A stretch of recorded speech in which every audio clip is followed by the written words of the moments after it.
Hello everyone, I'm Andy, as you've heard. This talk is mainly about native apps, but from the perspective of web. So if you've only used or developed Android or iOS apps with Cordova or React Native, this will hopefully fill in some of the gaps and show you some stuff from the other side. No, I don't want you, Siri.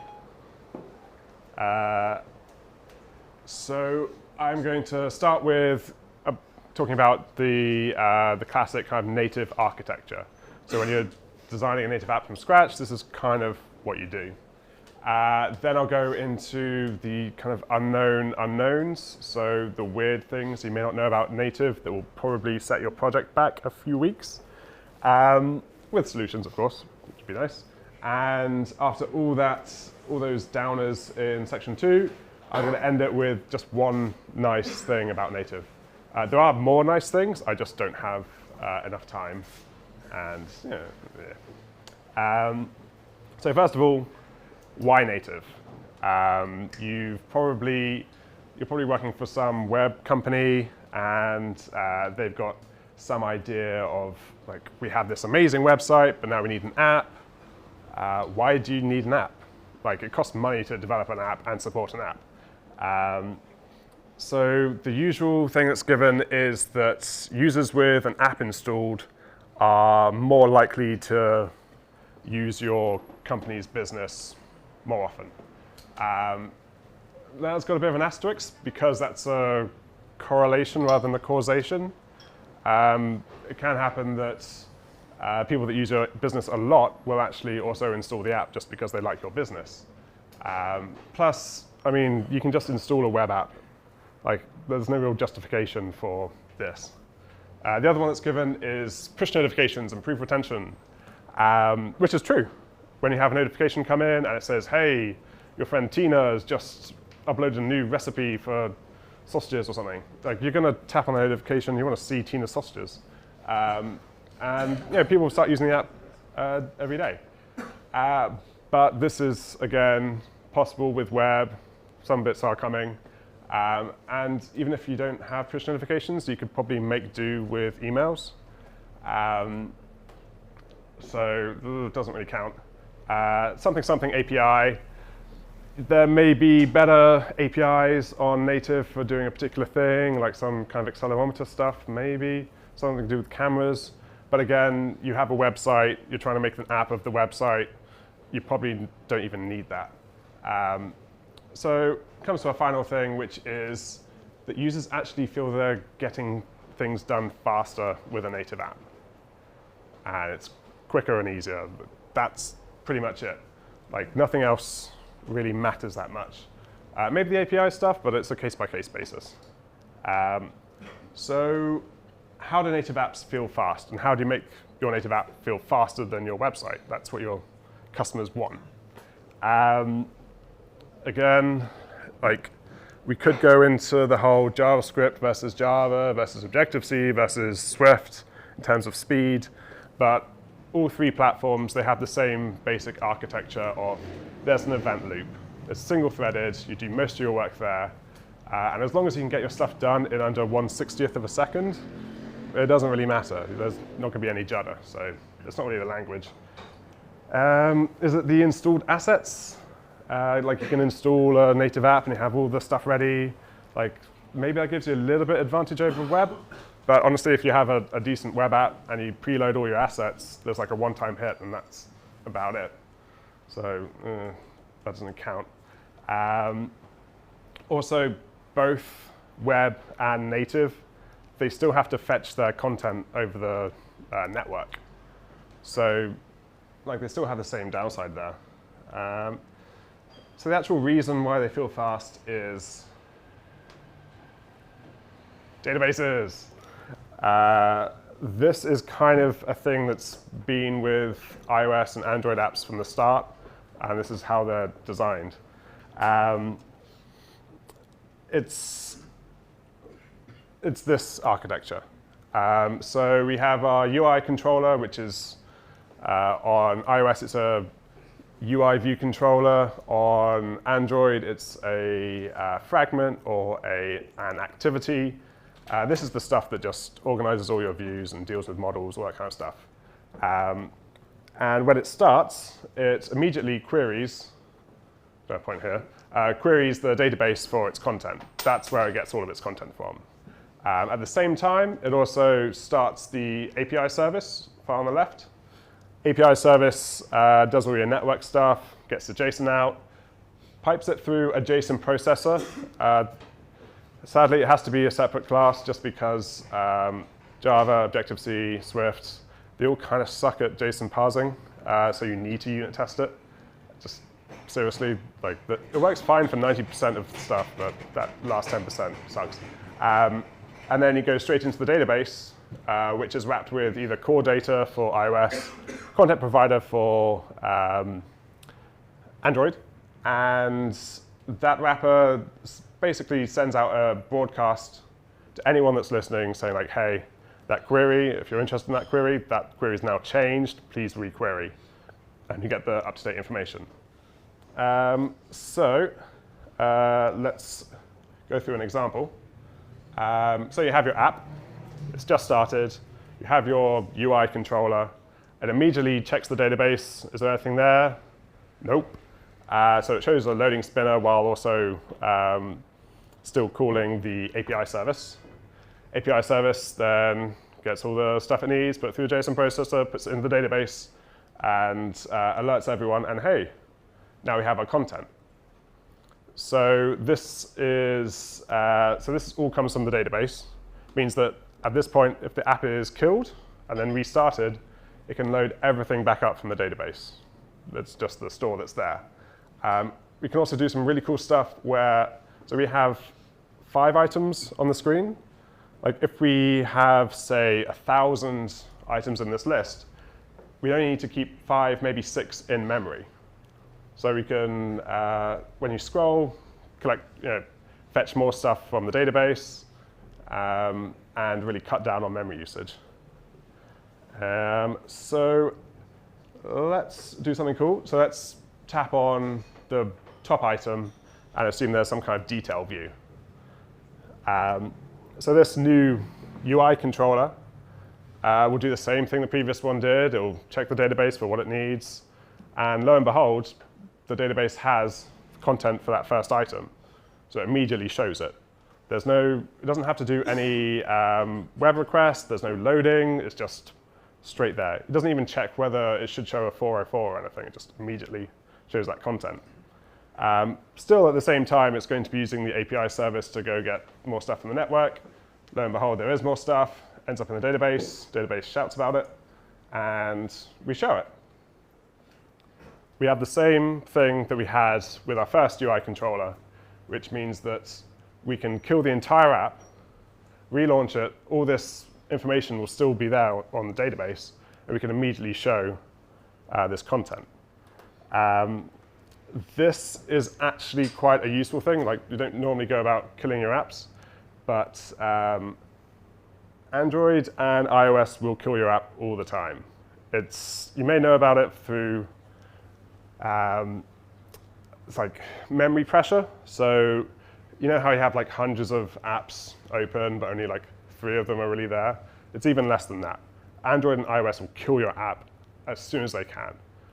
Android, if your app is in the background and it's not doing anything, there's no like event loop stuff going on, it will just kill your app.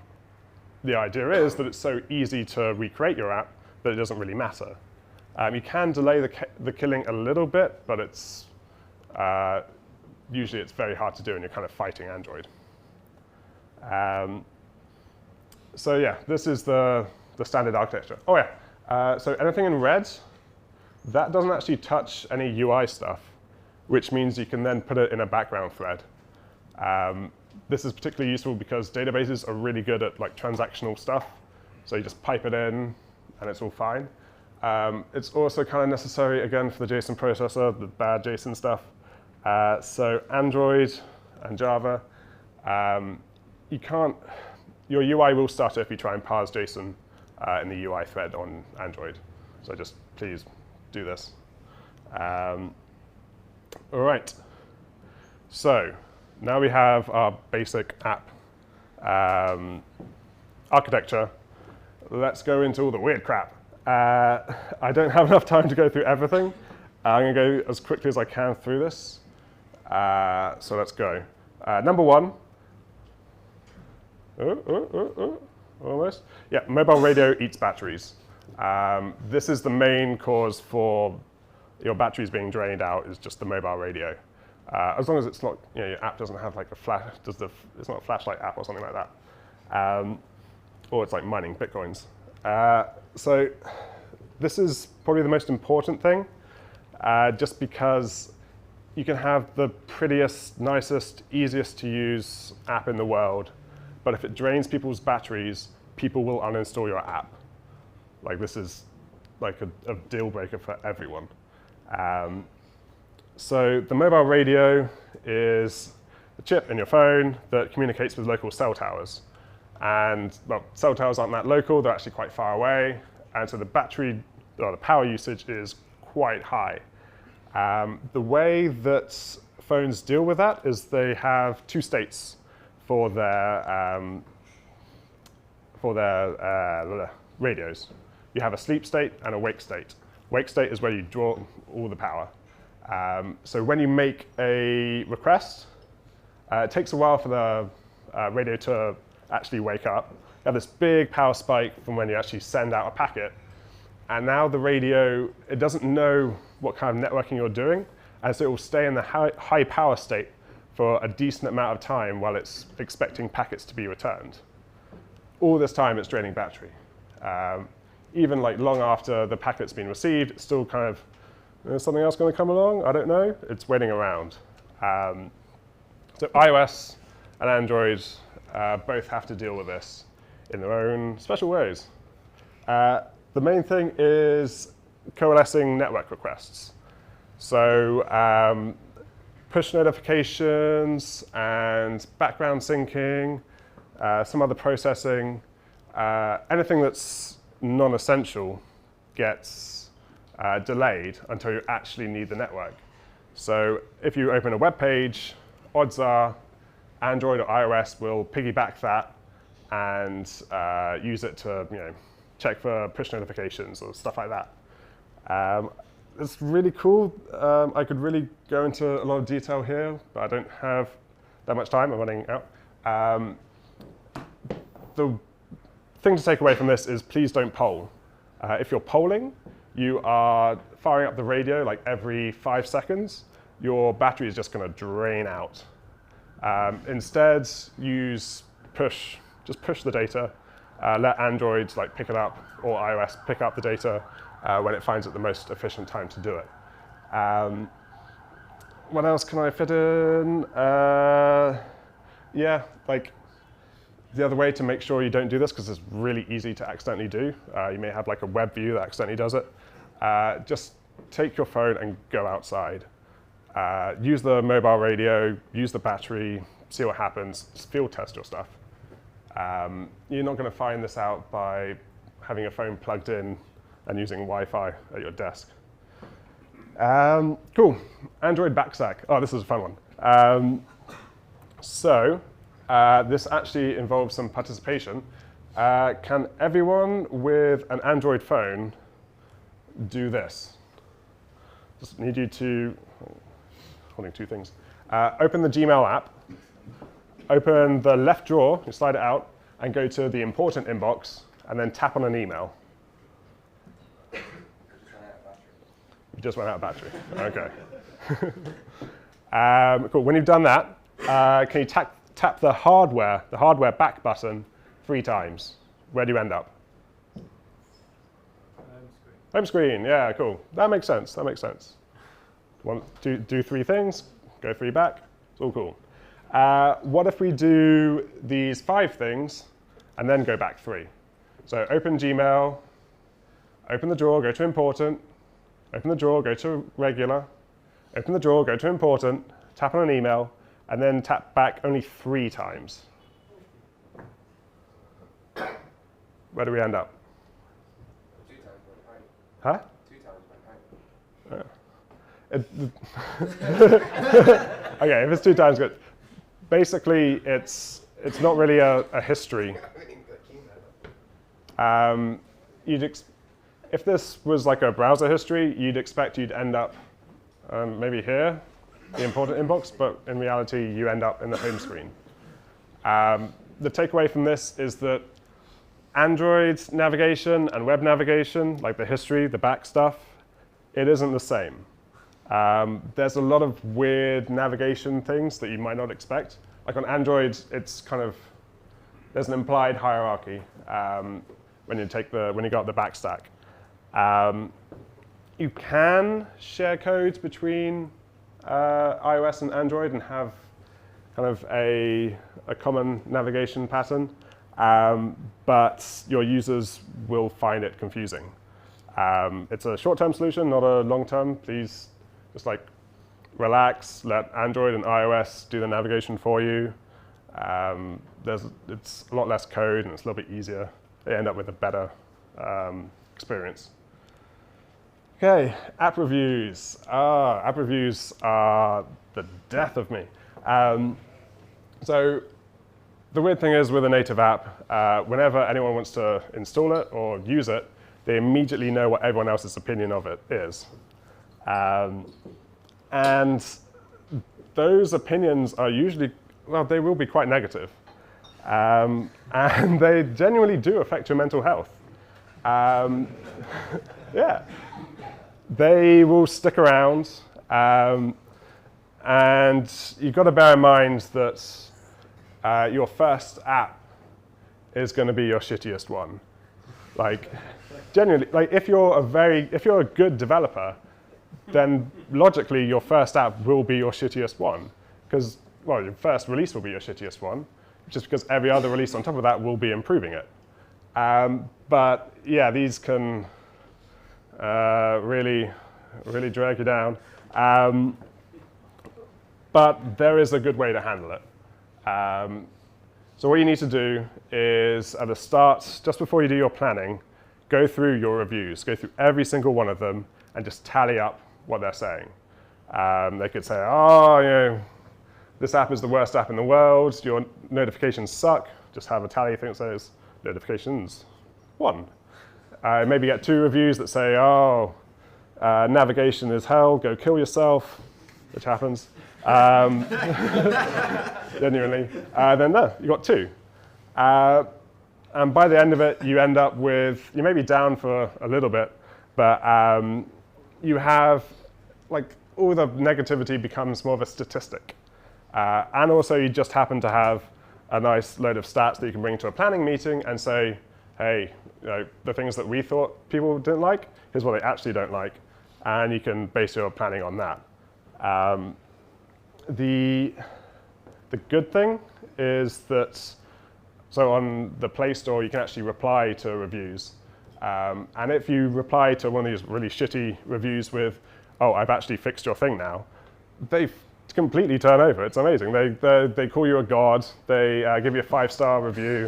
It's the best, genuinely. So I recommend that. OK, iOS WKWebView. I'm running out of time. Basically, so WKWebView is the web view for iOS. WK stands for WebKit. It's meant to be the better one compared to the old UI WebView. You can read up on some of its downsides, but the big one is that at some point it will go blank, and you can't reproduce it on the simulator. That's because WebKit will crash, and there's no stack trace, and there's no obvious error catching to find out when it happens. The only thing that you'll find out is that the URL property that you don't normally listen to but can just turns to null, and you just have to reset the URL. The thing to take away from this is that the web views in iOS, they don't last long. They will crash. Push notifications. All right, so push and notifications are 2 very separate things. A little bit less on iOS, but try and keep them separate in your head. So push, this is all about the server-side stuff. This is kind of important because Making a change once you have multiple apps or versions of apps out there, making a change to your server becomes a lot harder. Step one, remember that, so most tutorials will have a thing of, here's iOS app, push notifications, send your first hello world, this is all great.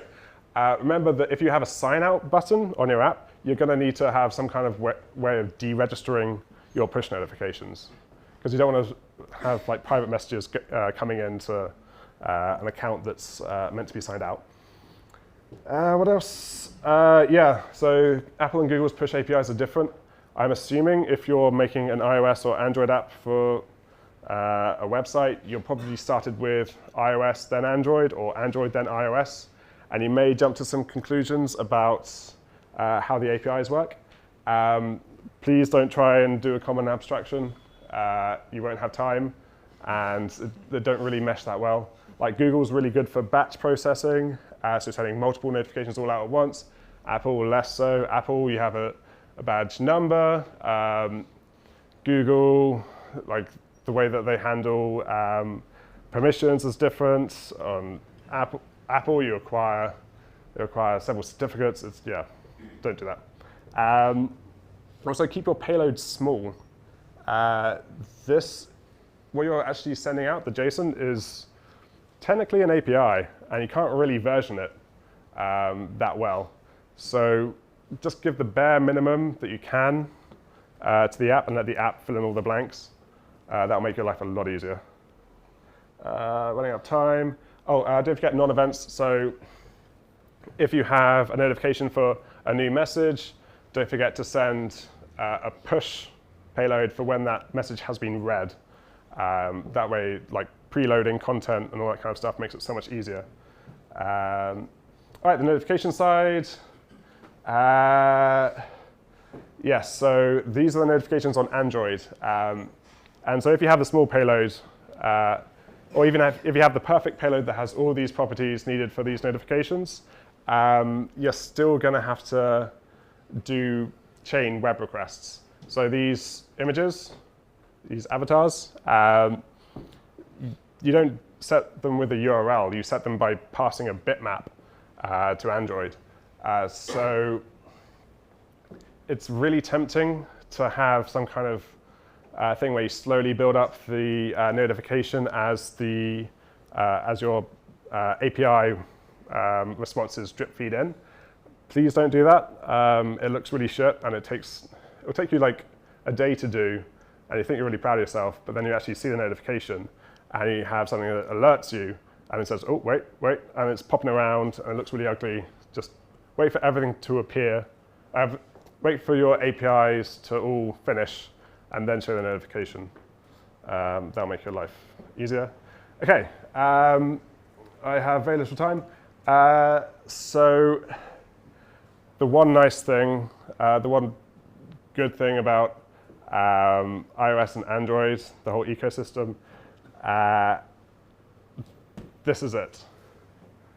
Android internationalization. It's a bit of a hard one to explain. Has anyone ever been on an internationalization project? 2, 3, 4, OK. Did it go well? Was it middle? Did it take a sprint, 2 sprints? No. Months, yeah, OK. So for those that don't know, the main drag of internationalization is that you have to tokenize all of your UI strings. And it's not just to find and replace. You have to deal with things like plural forms. So like we have like 1 pizza, 2 pizzas, 0 pizzas, that kind of stuff. Strings that are built from other strings. And then you have right to left languages. So English is left to right, and all your margins and padding are usually set up to deal with that. To support right to left, then you have to flip things around, and you have to make layout changes. It all becomes a bit of a nightmare. So Android internationalization is my favorite thing, not because of the fact that it can do these things, like most frameworks can. It's not special. It is because of this. they actually have it as a compiler warning. So when you just pass like a raw string into some UI stuff, it's going to complain. It's going to say, you're doing it wrong. It's an IDE. This is Android Studio. So of course, there's a little light bulb thing that you click, and it does it all for you. So it will extract the string. You just need to give it a decent name, and I'll put it in the strings.xml resource file. Yeah, as a warning. And so you kind of have to go out of your way not to have your project set up for internationalization, or set up for localization, I guess. And the same with right to left stuff. So here we have layout align parent left. In reality, you want to use layout align parent start so it can cope with right to left languages. And like this is cool. Like, well, for me, this is cool. To better explain it, here are the languages used in Android. English is a very small percentage. By very small, I mean like a third. But you've got to realize that that everything else, that big green bit there, that's 1 billion people. That's a decent market share. Like if you just make it so that the cost of localizing your app to some other region is just the cost of translation, then like you can make a lot of money. Especially because translations, when it's just strings, is around about 30 to 40 quid per language, which is pretty cool. So yeah, so what is essentially like a linter really does change things. Now, Google is very Google. So imagine what they would do if they know your analytics for your app, like who uses it, what kind of people, from what country, and they know just by inspecting your app, like what languages you actually support. So of course they're going to do this. So on Google Play, when you submit your app, you can actually purchase translation. So this is a thing. This is a package deal they've given me. I think it's for 50% of the supported languages. This is actually quite beautiful because, by definition, I don't really know how good these translations are. So what's the difference between $106 and $245? Like, I'm not cheap. I'm not going to go for 106. Like, you could write an economics paper on this. It's great. But yeah, that's one kind of nice but googly thing. And yeah, there are a lot more things that I'd like to go over, but I really don't have time. So I will be in the pub. If you have any questions, you can ask me then. If you're not going to be in the pub, like you can contact me or send me an email. Do we have time for questions now? Oh. We can take couple of questions. Yeah. Any questions? Questions, anyone? Oh, yes. Yeah, so I was going to ask, you said the thing which gives you performance is the database. Yeah. And that's because you've got like the Android database or some sort of iOS database. Yeah. But then if you're using web and say I'm using something like say local storage, I mean, what sort of advantage does like a native database give you over that? Exactly. That's the cool thing. So once you have IndexedDB, which is supported by quite a few browsers, or local storage, IndexedDB is a little bit better because you can actually perform queries and get like lists of things back. The tricky thing is, so I'm going to go back through. Where's that nice little diagram? Almost there. There we go. The tricky thing is actually the stale query broadcast. So what you want is any kind of, when any view makes a change to the database, then it goes to all controllers.